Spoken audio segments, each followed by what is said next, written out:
So moving on to our final topic of the night, we have some money talks, and we talked to the money man. I call him Marty Bird, just a From Ozark Ozark. reference. Brent Tillis. He was on the podium. It kind of caught me off guard that he just kind of randomly was there on the podium, but he was grilled by you guys about the contract situation specifically for Bryce. So we're going to talk about Bryce and Mike Jackson, but we'll start with Bryce because that's kind of the thing. After 3 years in the league, you're eligible for an extension. A lot of people are asking, is that something that would be possible? I think we've kind of found out without them saying that it's probably not going to happen before the year. They want to wait and see. And Joe, you wrote a piece about that as well out of The Athletic, talking about pretty much it being a done deal that they're not going to do that, and they want to see Bryce as an ascending player continue to ascend or whatever.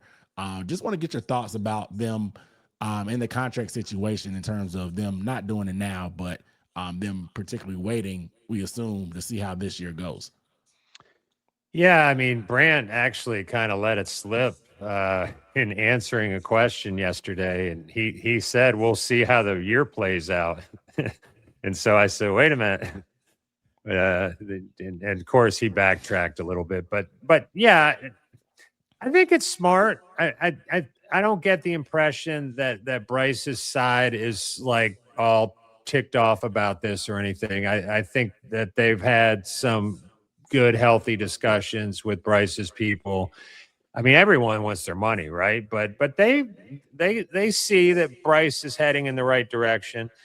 Um, could end up costing the Panthers more money. I mean, if Bryce goes out and becomes an All-Pro this year and takes a big leap up, I mean, we had our quarterback tiers come out this I guess this morning. Mike Sando for the Athletic does, and Bryce was in the third tier.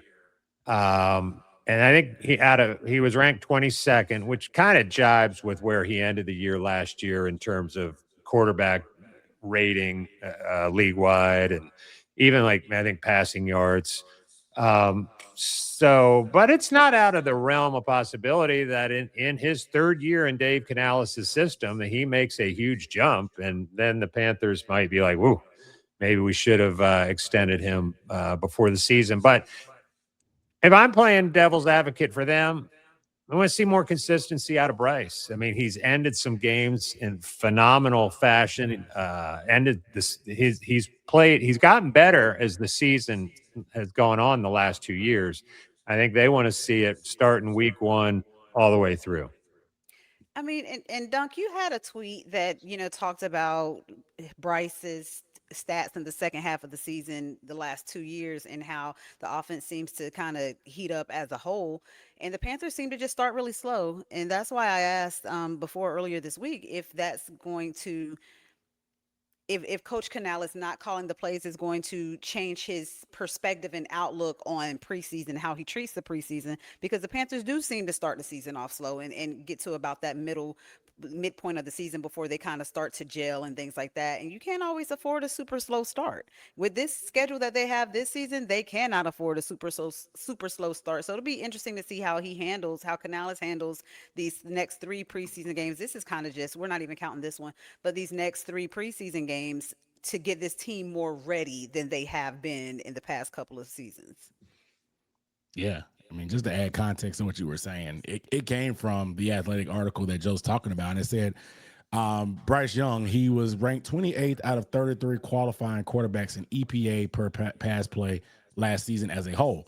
But it jumped to 8th from week 11 on to the rest of the year. This is the second consecutive season that he's finished stronger than he started. Obviously, 2024, the benching, there was really nowhere to go but up from there.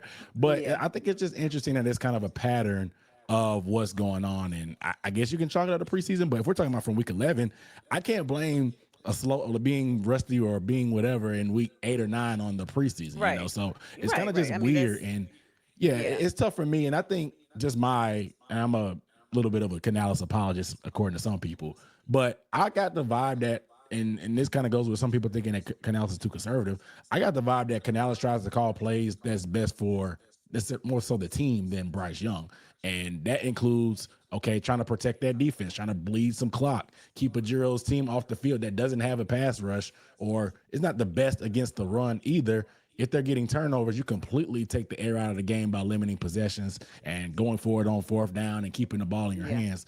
And so it felt like maybe he was doing more so of that, and versus just trying to say, okay, hey, Bryce, here's the keys, go do whatever. And so that's kind of the vibe I felt just from overall from the team, because again, they would run the ball on 3rd and 7, get 3 or 4 yards, and then maybe run it again or go for it on fourth down. And that's why they were so potent at it and just keep the chains moving. So it just felt like they were playing a certain way that they thought was the best path to victory. And hey, it worked. It allowed them to punch above their weight class. They beat the Packers in Lambeau in an ugly game. They beat the Rams, obviously, and they played some other teams pretty close as well, even when they did lose. So I thought that was interesting. But yeah, my thing is, it didn't make sense to do a contract right now for him. Where do you price him at? And for Bryce, they're probably going to lowball you if they tried to price you now. You don't want that. You better off betting on yourself. And for them, you don't want to go too high because you could end up overshooting. And so I think it's just best to get more information on both sides. And he's gotten better as the team has gotten better. And the team, we expect Yeah, them to take another step and be better now. for So sure. it's just interesting.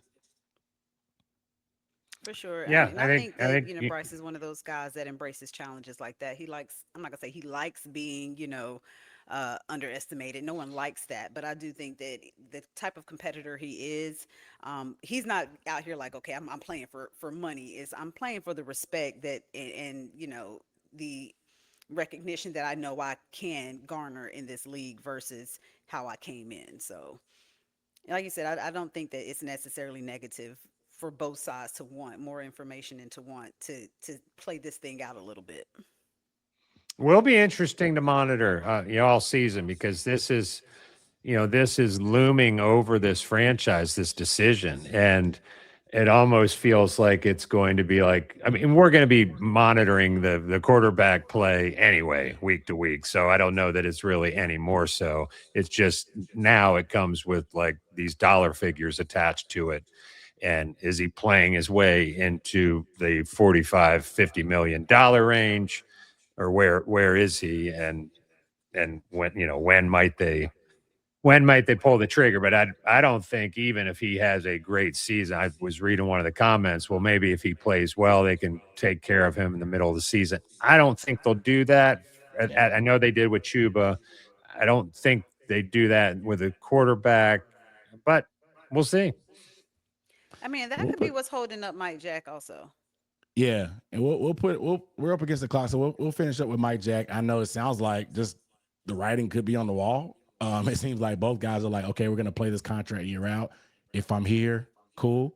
If I'm not, I get a chance to at least prove myself here on a good team. So, what are you guys' thoughts on, like, I guess Brant and Mike kind of being on the same page in terms of their comments of saying like, we're not extending. It kind of is what it is. Yeah, Uh, I try to get sorry, Sheena. I try no, to you're good. get Brant to talk a little bit about the age thing because you kind of hear rumblings about, well, he's going to be turning 30 soon, which I think isn't until December or January, but Yeah. but he is approaching 30. But Brant wouldn't touch Tillis wouldn't touch that particular aspect of the conversation, but you wonder if they feel like Sheena brought Will Lee's name up a while ago. Like, do they think if this guy plays himself? Frankly, Will Lee's going to have a big say in what they do with Michael Jackson. I think Mike Jackson, because of if he plays well, they might be like, guess what? We got a guy on a rookie contract, and I think we're just going to roll with him next year, opposite J.C. Horn. Now, make no mistake, Mike Jack has absolutely played his way into a bigger contract than he was playing on. He's playing for $5 million. Like he had a Definitely. very that was very much a prove it deal here in Carolina. And he believed in J.C. Horn on that other side of the ball, and he felt like he could make this defense better, which is what he did. And for him to be the number one ranked corner in pass breakups, and what number four in another statistic, he's top five cornerback in a lot of different statistics.